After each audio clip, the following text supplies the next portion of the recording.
भूतिया हवेली भाग 3 अंतिम सच। राहुल के हाथ में वो पुरानी डायरी अब भी कांप रही थी। सुबह की हल्की धूप फैल चुकी थी, लेकिन चारों दोस्तों के चेहरों पर डर की छाया साफ दिखाई दे रही थी। ये हमारे साथ ही क्यों हो रहा है? पूजा की आवाज़ कांप रही थी। राहुल ने डायरी के आखिरी पन्ने को फिर से खोला, लेकिन इस बार उस पर कुछ नया लिखा हुआ था। सच को अधूरा छोड़ोगे तो अंधेरा तुम्हें ढूंढ लेगा। चारों एक दूसरे को देखने लगे। अब ये सिर्फ एक डरावनी घटना नहीं थी, ये एक अधूरा रहस्य था जिसे खत्म करना जरूरी था। अजय ने गहरी सांस ली। हमें वापस जाना होगा। नेहा ने तुरंत मना किया, नहीं, इस बार हम शायद वापस नहीं आएंगे। लेकिन राहुल की आंखों में एक अजीब दृढ़ता थी। अगर हम नहीं गए तो ये सब कभी खत्म नहीं होगा। कुछ देर की खामोशी के बाद पूजा ने धीरे से कहा, ठीक है, हम साथ आए थे, साथ ही खत्म करेंगे। वे उसी जगह पहुंचे जहां हवेली हुआ करती थी, लेकिन वहां सिर्फ एक खाली मैदान था।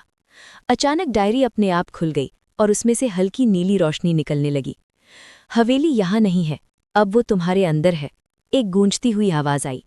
चारों घबरा गए। अचानक सब कुछ बदल गया। चारों अपने अपने अलग अलग कमरों में खड़े थे। राहुल ने खुद को उसी हवेली के अंदर पाया, लेकिन इस बार वो अकेला था।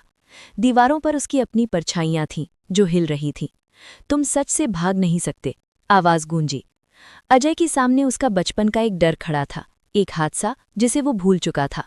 नेहा ने खुद को एक अंधेरे कमरे में पाया, जहां उसकी सबसे बड़ी कमजोरी सामने थी। पूजा के चारों तरफ आवाजें गूंज रही थीं, लोगों की जो उसे दोष दे रहे थे। चंद्रिका की आत्मा फिर प्रकट हुई। तुम्हें सिर्फ मेरा सच नहीं, अपने अंदर के डर का भी सामना करना होगा। राहुल ने चिल्लाकर कहा, हम तैयार हैं। अचानक चारों फिर एक साथ आ गए, हवेली के बीचों बीच। चंद्रिका उनके सामने खड़ी थी, लेकिन इस बार वो शांत नहीं थी। उसका चेहरा विकृत हो चुका था। तुमने सिर्फ आधा सच जाना है, राहुल ने पूछा। पूरा सच क्या है? चंद्रिका की आवाज भारी हो गई। मैं ही नहीं, मैं भी दोषी थी। चंद्रिका ने बताया, मैंने लालच में आकर अपने परिवार को धोखा दिया। मेरे भाई ने मुझे मारा, लेकिन मैंने भी कई लोगों को मरवाया। चारों दोस्त स्तब्ध रह गए। तो तुम भी गलत थी? नेहा ने पूछा। चंद्रिका की आंखों से काले आंसू बहने लगे। इसलिए मेरी आत्मा कभी मुक्त नहीं हुई। अचानक चंद्रिका की आत्मा बदलने लगी। अब वो एक भयानक छाया बन चुकी थी। अब तुम सब यहाँ फंस जाओगे, उसकी आवाज गूंजी। हवेली फिर से कांपने लगी। राहुल ने चिल्लाकर कहा, नहीं, हम डर से नहीं भागेंगे। चारों ने एक दूसरे का हाथ पकड़ लिया। सच को स्वीकार करो, राहुल ने चंद्रिका से कहा।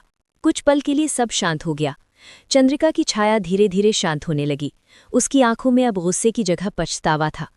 शायद यही मेरी मुक्ति है, उसने धीमे से कहा। अचानक एक तेज रोशनी फैली और हवेली धीरे धीरे गायब होने लगी। चारों दोस्त फिर उसी मैदान में खड़े थे। इस बार हवा शांत थी और आसमान साफ। डायरी उनके हाथ से गिरकर राख बन गई।